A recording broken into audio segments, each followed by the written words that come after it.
баруун бүсийн хөрөнгө оруулалтын шуулга.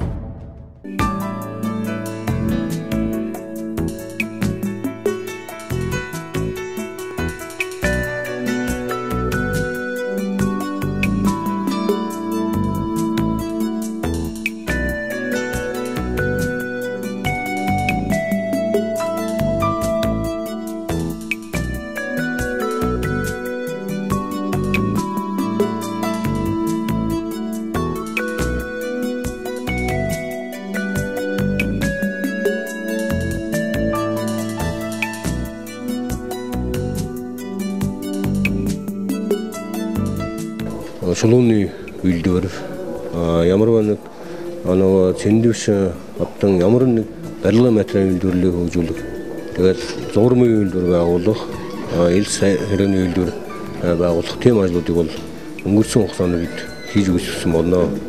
За одооны уул уурхайн хэмжээнд бол бид бол цементийн үйлдвэрийг утгагүй ашиглалтанд оруулах гэж байна.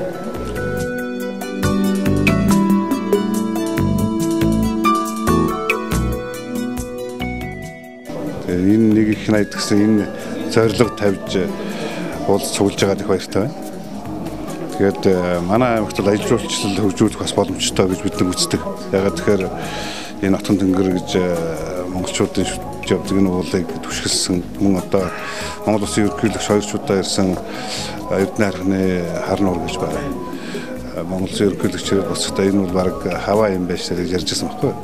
Тэгэхээр энэ энийг байгалийн гол аялгуудад түшгэлсэн аялал жуулчлалыг хөгжүүлэх мөн одоо дотоодын нийт бүтээгдэхүүнийхээ 63 орчим хувийг үйлдвэрлэж байгаа энэ улсадаа дээгүүрт ордог мал сөрөг аж ахуйн салбараар түшгэлсэн энэ үйлдвэрлэлүүдийг байгуулж Завхан аймгийнхаа өрсөлдөх чадварыг дэвшүүлэх шаардлага бидний мөн байна гэж үзээд энэ аймаг сэтгэлгээний мөрөгдлөлт энэ талынхаа төлөвлөлтөд гол зүйл болгон тусгай явж байгаа.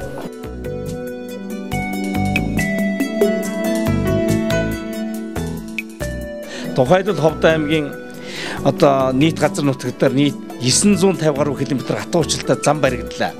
За Монгол Алтаа нурууг дагуулад одоо хувийн гэрчлийн хөрөнгө оруулалт, Азийн хөгжлийн банк, за бусад одоо улсын дэсийн хөрөнгө оруулалтаар ихэд тэр хүнд нөхцөлийг дагуулж Монголын хамгийн хүнд нөхцөлтэй газар ихэд одоо 700 гаруй км замыг барилаа.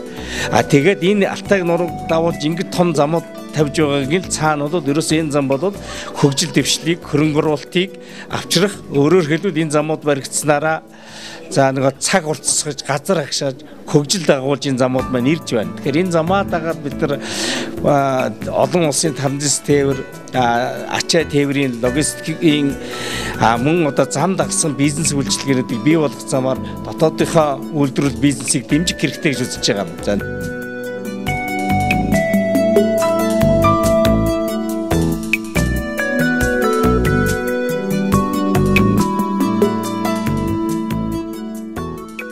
За чаддаг л хий гэж байгаа. Би бол аймагуудад нэг санал тавьж байгаа. Жишээ нь Баян Хөлгийн аймагт цементийн үйлдвэр бариад ашиглалтанд оруулчихлаа. Баруун Тов аймгийн хэрэгцээг энэ өдөр хангалттай хангана. Ийм үед бид нар зэрэгцээд цемент үйлдвэр барих хэрэггүй. Улс аймаг 60 мегаваттын цахилгаан станц барьж энэ 1.6 жилээр ашиглалтанд оруулна. Өнөөдөр улс аймгийн баруун 3 аймгийн цахилгааны хэрэгцээ 38 одоо мегаватт байгаа. Тэгэхээр 60 мегаватт барихад бид нар ойрын 5-10 жилийн цахилгааны хэрэгцээг хангахгүй бусад аймагуд дээр энийг барьж хэрэггүй. Жишээ нь шарт төмсгийг одоо Монгол улсад алдартай төмс найралтаар бол Ховд аймаг илүү. Тэгэхээр Ховд аймагаас бид нар одоо төмсний хөтөлбөр хэрэгжүүлэхэд бид нар зэрэгцээ аймагуд одоо төмс хөтөлбөрийг санхүүжүүлэхгүй эднийг одоо зах зээлийг дэмжиж төмсний борлуулалтын аймагуудаар хангав. Ингээд эдийн засгыг бид нар нөөцөө хуваарлт руу шилжиж гэж байгаа. Ингэх юм бол бүс нутгийн хэмжээнд бол нэгдсэн бодлого гарна. Чаддгаа хийн. Хин нэгнийхээ хийснийг нөгөө аймагууд нь дэмжиж явчихаар бол бүгдээрээ цогцоор урагшаа гарах ийм боломжтой харагдаж байгаа. Баруун бүсийн хөрөнгө оруулалтын шуулга.